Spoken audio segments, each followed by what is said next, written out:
thanks for joining us for another episode of Mid-American Gardener. I'm your host, Tinisha Spain, and joining me in the studio today is the one and only John Bodensteiner. He's got show and tells, he's got questions to answer. We have a lot to discuss today. So before we get into that though, let's have John introduce himself and tell you a little bit about his specialty. I am John Bodensteiner. I'm a Vermilion County Master Gardener, and I think I'm on my 29th year of doing this, and I enjoy all kinds of plants. There's really nothing that I don't enjoy as far as plants. I do volunteer at Schlarman High School work in the greenhouse, and so I have access to some things that people may not have, but over 29 years. Has the conversation about gardening changed much? Are people still asking the same stuff? Are people still learning? I'm still learning. Yeah. You never stop learning. So I get ideas from people. We have garden shows, and I always say, if you go to a garden show, the one thing you want to do is take your camera, because that's one idea that you could take a picture of and take it home and put it in your garden and or adapt it to your garden. So yeah, the questions are still pretty much the same, but let me ask you this. I know that just since I've been here in 5 years, we've talked a lot more about pollinator pockets, native plants, and more people it seems anyway, are wanting to grow food. Would you agree with that? Especially since COVID started, we all were locked at home, and yes, gardening became very, the garden centers sold out of lots of plants because everybody they had nothing else to do, so they wanted to garden. And like you say, pollinators, bees, butterflies, native plants. That's another thing that people are wanting to plant natives, so that, if you have a native oak tree compared to a Callery pear, an oak tree will host 400, almost 500 different insects, where a Callery pear will host no insects. And the reason for that's important is we have birds, and if you don't have insects, you won't have birds. If you don't have insects, you won't have pollination. So it's that whole system. It's a whole ecosystem that we've learned to maybe embrace a little bit. Excellent. Okay. Well, we've got a lot of stuff to get into. So John had a couple of questions come in specifically for him. That's when you know you're a big deal. Questions for John. We'll start with number 96. This is from Marilyn. She sent in an email that says, John Bodensteiner said he had a Sansevieria that blooms often. My question is, how does that happen? What conditions need to be present for that to happen? And where does one get one of those tubular mother-in-law tongues? And you just happened to? Well, I did bring the tubular one today. Oh, you didn't bring that one? Okay. That one, that's a cylindrica. This is a different, we'll talk about that. Just to answer the question. Most of the time, the mother-in-law tongue or snake plant, that's the real tall one.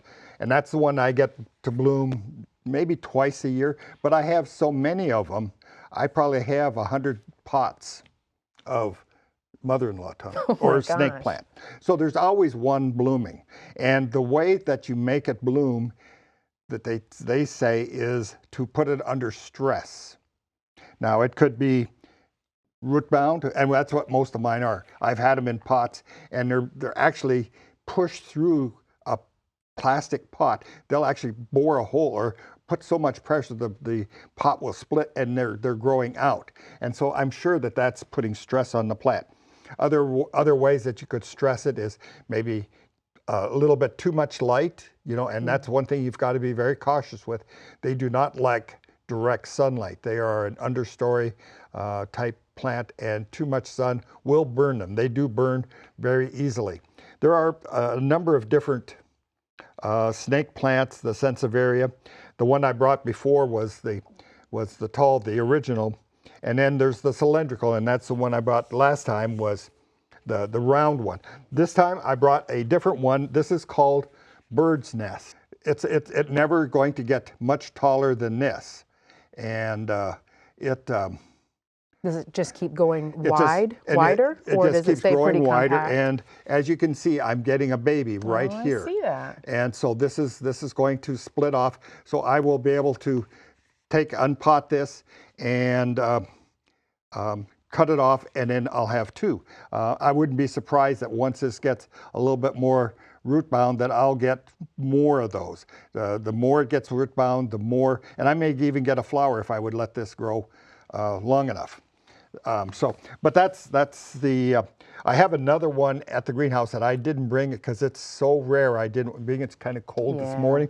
It's called Moonshine, and it kind of looks like the other snake plant. It's not as tall. It's kind of a combination of the real tall one and this, and it'll get to be about, I'd say, 18 inches, but it's white. It's kind of like a moonshine, you know. So it's one of these times during the summer I'll have to bring it or send us a picture. Or send that there. I could send a picture. So the flowers, once you get them, are very, very fragrant. They will, you can tell as soon as I go in the greenhouse or in our bedroom, I've got some in the bedroom, that the flowers are very, very fragrant. So. But how long would you say this one has been in this nursery pot? I would say that's probably been in there about 6 months now. Really? So not that long. No, not long at all. I had one that I probably had 30 plants in it. It was a lot bigger pot, but it probably had 30, and I divided it. It was really, really crowded, and for 6 months though, this plant's very happy. So this one, this is, some people call this mother-in-law tongue, and this is not mother-in-law tongue. It's not even in the Sansevieria family. This is in the Gasteria family, and the other common names other than mother-in-law tongue for this one is ox tongue, cow tongue, and then of course the mother-in-law tongue. It is a relative of the aloe, and if you push on this, you can kind of feel the sponginess of it. And actually, when these bloom, they have hybridized some of, you take like a paintbrush and you take a little pollen from this and you put it over on this flower, and then you can get a whole different seed. And then you may get a whole different plant from those seeds. So is this a slow growing plant? Yes, this is probably, this is about as big as this one is going to get, I would say. Wow, okay. But this is probably 2 years old. Wow. So it is a slow growing. Again, the way it'll put up a shoot on the side, and then kind of like aloe does, and then you break it off and plant. So I have tried taking a leaf and doing the cuttings like I do the Sansevieria. I have not had any luck with that with this plant. So, and where are they native to? They are native to West Africa. Both of them are from West Africa, and so they are not native, but they are carefree. NASA is actually looking at taking the snake plant, the real tall one, and maybe this one too, I'm not sure, because they are so efficient in absorbing toxins from the air and releasing oxygen at night. They also are so carefree. They take very little watering. If I water that once every month or 6 weeks, it's happy. And so they're going to need plants up there to produce oxygen. And that's the only way that we're going to get it, because there's no natural oxygen that we know of, at least that I know of. I love these plants. I've got, I mean, if I just sitting and thinking about them, they're in almost every room in my house. They're just like you said, they're so easy, carefree, and they do a great thing for us, cleaning the air. Okay. We're going to move on to the next one. We got another question for John. This is number 99. This is from Joanne Bibb. She says, please send me directions about the leaf casting that you featured on the show. I would love to make one and would like instructions. Okay. I think what we need to do is I'm going to make a picture or a sequence, but I wanted to bring just a real quick synopsis today. So what I'm going to, and if you would like, then we can put it on our... Yes, we can, if you do if you type up a document instructions, kind of like what we did for Jim's bird feeder and Chuck's planting schedule. We can get that out. And I can include some pictures. Absolutely. So this is one of my elephant ears that I sprayed just to keep it. And as you can see, this is the back side of the leaf. And that's what you're going to want. You're going to want to look for a leaf that has good veins on it. You can see how nice those veins pop out. So what you're going to do first is make and I usually use play sand. Any type of sand is going to do, and you make a mound, and depending on if you want your leaf to maybe hold water, you would have the sand bed mounded. If you want a flat leaf like this, like a dish, like or a key dish or yeah. something. If you wanted a stepping stone, you wouldn't want that rounded, or you wouldn't want it to hold water. You would make your flat bed, your sand flat, and then you would lay your leaf with the ribs showing up, the bottom side. Most of the leaves, the ribs are on the back side. So you're going to put the leaf on the bed of sand, and then you're going to take, and I use vinyl repair cement. That's the one I found is most adaptable to what I'm wanting to do here, and it's not as rigid, it's not as fragile as some of the other cements, and it's very fine, so you can get the really nice smooth finish that you want. And it comes in 40-pound bags, or you can, a lot of your box stores will have 5-pound bags. So depending on how much you're wanting to do, I buy it in 40-pound bags. I usually buy 2-3 of them because I do so many of them. And so then you're going to take that cement, you're going to add just water to it.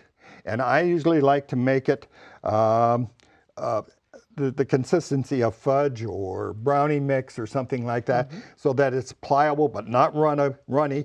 You want it all good and wet. You want to work it and work it and work it, and make sure that there's no lumps in it or anything like that. And once you get it to that, what you're going to do is I take about an apple-sized handful. and depending on if you have sensitive skin, you may want to wear rubber gloves, because cement is very dehydrating. So you're going to want to take about an apple size worth of cement, and you're going to want to put it right about in the center here and mount it so that you have, depending on how thick you're wanting your leaf, I'd say 3/4 of an inch, and then just go back and take another. And this is on the back side where the ribs are. And this is on the back side. This is sitting on the sand bed, and you just cover the whole leaf, and you try to form it to the leaf. You just push it down a little bit at a time. If you have to, you can come in and take your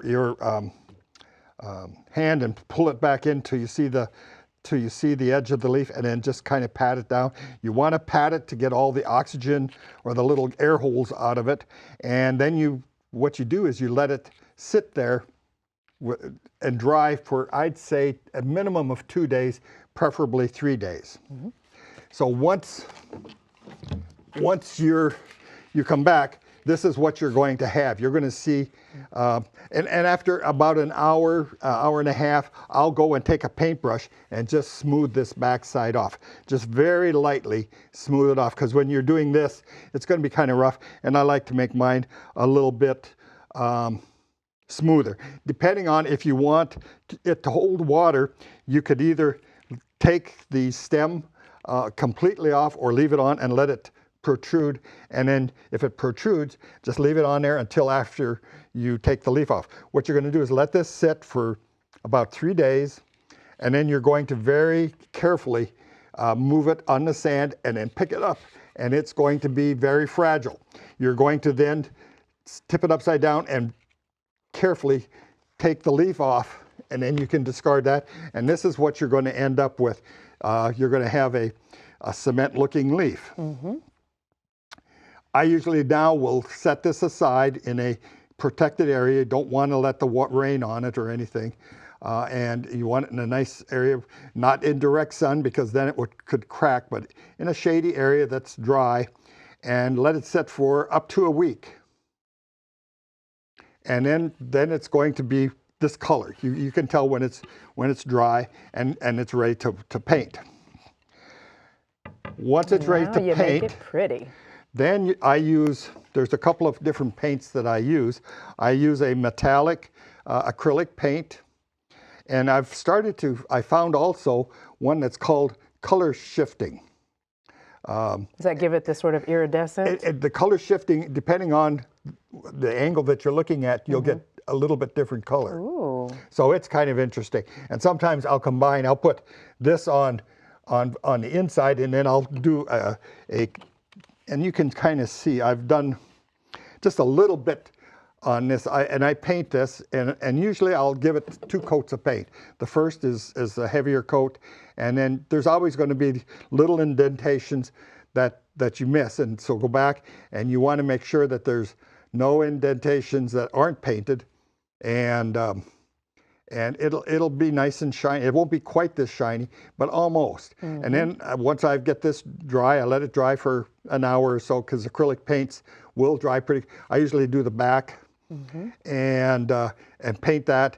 Wait, and then what I do is after the paint is dry, then I'll spray it with a polyurethane spray sealer.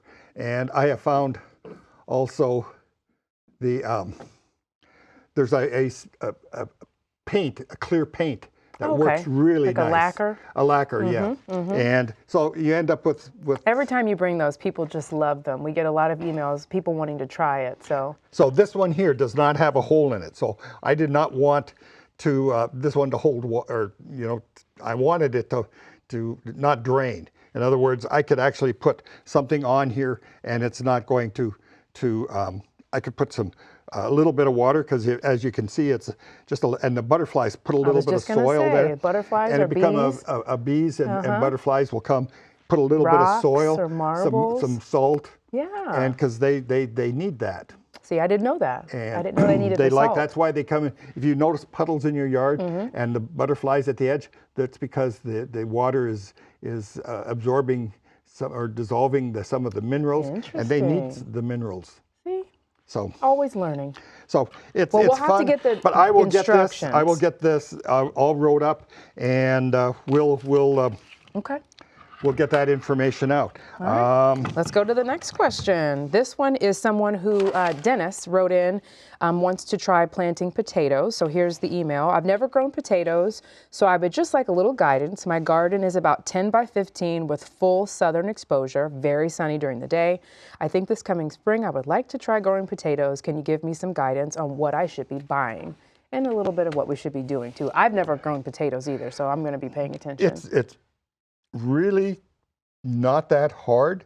You do need some good soil or some good techniques. I noticed one lady one time, she had a no-till garden. She had a lot of composted hay, bales of straw, bales of hay. And it was old, so it was wet and composted. And she went out there and took her potatoes. She didn't cut them. She just went out there and flung them, you know, out, spread them naturally. And then she took her hay and just laid it on there. Okay. About, I'd say 6 to 8, maybe 10 inches thick, so that those potatoes don't dry. And she watered it in then. So you can do that. I know people that take tires and fill those up. And what you do is you take one tire and fill it with soil or with compost.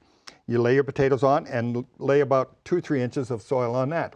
And once they get to be about 6 inches or so, you add another tire and you add just a little bit more soil. And that's called hilling. And you can do this in your garden also. And what you're doing is hilling that plant up. And once it gets to about 6 inches tall, you want to hill it up to this, and be very careful that you don't break those stems off. And you want and very fertile, loose soil, so that and then water that in. And the soil temperature should be between 45 and 55 degrees. They like full sun, and you want to plant them about 12 to 18 inches. Now, some of the ladies where she was throwing them, she didn't have that. As